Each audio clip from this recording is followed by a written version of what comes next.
यह कहानी है एक गरीब पिता और उसके बेटे की। एक बार वह व्यक्ति अपनी बेटी को उसके स्कूल से लेकर शहर के सबसे महंगे होटल में पहुंचा। उस व्यक्ति ने फटे पुराने कपड़े पहने हुए थे और उसकी बेटी ने स्कूल की ड्रेस पहनी हुई थी। जब दोनों होटल के अंदर पहुंचे तो वेटर ने पूछा, सर क्या खाना पसंद करेंगे? Your order please. तब उस व्यक्ति ने कहा कि आप मेरी बेटी के लिए एक प्लेट पाव भाजी लेकर आइए। वेटर ने कहा, सर आप कुछ नहीं लेंगे, आपके लिए भी कुछ लेकर आऊं?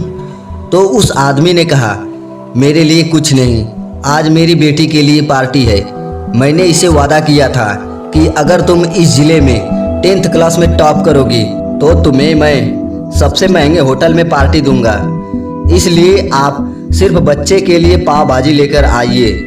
वेटर ये बात सुनते ही दौड़कर अपने मालिक के पास गया और बोला कि सर आपसे एक छोटी सी रिक्वेस्ट है कि आप मेरे सैलरी से पैसा काट लेना, लेकिन आज मैं चाहता हूँ कि उस बच्ची के साथ उसके पिता को भी एक प्लेट पाव भाजी खिलाया जाए, क्योंकि उस बच्ची ने पूरे ज़िले में 10th क्लास में टॉप किया है। वह गरीब पिता है, ज़्यादा पैसे नहीं होंगे, इसलिए कह रहा है सिर्फ बच्चे के लिए लेकर आओ। होटल के मालिक जब ये बात सुनी तो मुस्कुराते हुए बोला, तुम उसके पिता के लिए भी पाव भाजी लेकर जाओ, उसके लिए भी लेकर जाओ, पैसे मत लेना। 4-5 प्लेट पाव भाजी पैक करवा के लेकर जाओ, 2-3 किलो मिठाई भी लेकर जाओ और उनसे कहना कि ये पार्टी होटल की तरफ से है, ये मिठाई लेकर जाइए और जश्न मनाइए। जब वेटर ने 2 प्लेट पाव भाजी लेकर गया तो वह व्यक्ति चौंक गया और बोला, मैंने तो एक ही मंगाई थी, मेरे पास पैसे नहीं है। वेटर ने कहा, अरे सर शर्मिंदा मत कीजिए, ये पार्टी होटल की तरफ से है, आपकी बेटी नहीं हमारी बेटी ने टॉप किया है, ये मिठाई लेकर जाइए। पिता और बेटी खुश होकर चले गए। कई साल बीत गए।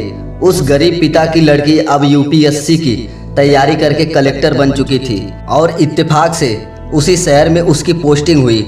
लड़की ने उस होटल में सूचना पहुंचा दी कि मैं उस होटल में लंच करने के लिए आ रही हूं। होटल के मालिक ने जब ये सुना तो होटल को पूरी तरह से सजवा दिया। गांव में ये बात पूरी तरह फैल गई और कस्बे के सभी लोग उन्हें देखने के लिए आने लगे। कलेक्टर अपने पिता के साथ उस होटल में पहुंची। कलेक्टर ने होटल के मालिक से कहा कि शायद आप मुझे पहचाने नहीं, हम वही पिता और पुत्री हैं जो कि हमारे 10th क्लास टॉप करने पर आपने मुझे पार्टी दी थी। हम लोग आज फिर से आए हैं और पार्टी आज हम देंगे आपको, आपके पूरे स्टाफ को और पूरे गांव को, क्योंकि आपने गरीबी का सम्मान किया। आपने उस दिन जो पार्टी दी थी मुझे बताया कि मुझे कितनी और ऊंचाई तक पहुंचना है, कितनी और बड़ी मंजिल को छूना है।